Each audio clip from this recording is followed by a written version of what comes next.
يا صباح الخير على كل اللي بيتابعني واللي مش بيتابعني وما يعرفنيش. انا لونا، تابعوني على قناتي واشتركوا في القناه وفعلوا الجرس علشان يوصلكوا كل فيديو جديد بنزله.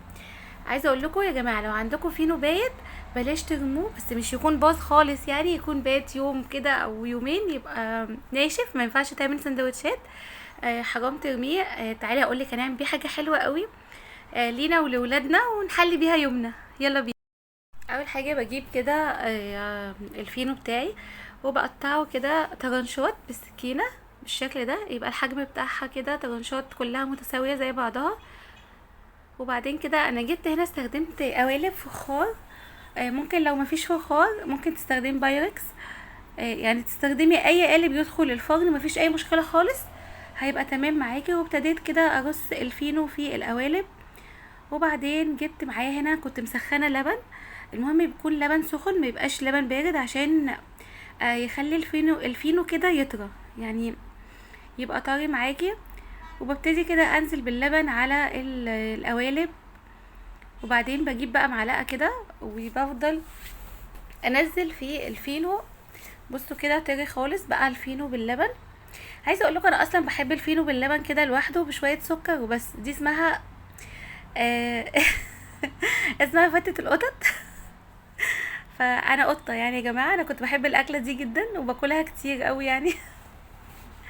بس كده. وضفت كمان سكر مع اللبن. وانا بنزل كده فيه ضفت سكر، طبعا السكر على حسب الرغبه. وبعدين جبت كده حله على النار، ضفت فيها كوبايه لبن كبيره، وحطيت عليها معلقتين كبار من الكاسترد ومعلقتين كبار من السكر. فطبعا لو مش حابين سكر في الفينو، بس انا حبيته في الفينو سكر بسيط، معلقه صغيره بس على كل قالب، علشان يبقى طعمه كده حلو ويبقى لذيذ والولاد يحبوه. بس بفضل بقى اقلب كده على النار لحد ما الاقي القوام بقى الكريمي. وبعدين بجيب بقى الحله بتاعتي واضيف الطبقه بتاعه الكاسترد على الفينو. طبعا بصوا الفينو شارب اللبن خالص، بس بقى طري كده، بقى جوسي كمان، لاني طبعا حطيت اللبن عليه وهو سخن. وببتدي كده اضيف بالشكل ده.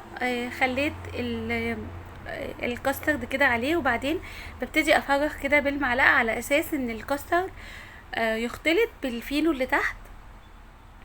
بصوا انا عملته كده والله في 10 دقايق وانا واقفه.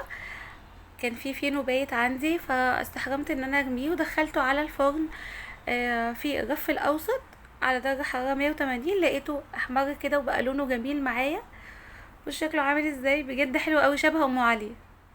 بس هو مش نفس طعم ام علي. هو طعمه حلو قوي كده الكاسترد مع الفينو. بجد لذيذ قوي. تقدروا تاكلوه على فكره هو سخن او ساقع زي ما تحبوا، بس هو سخن ألذ بكتير قوي. وبألف هنا وشفا.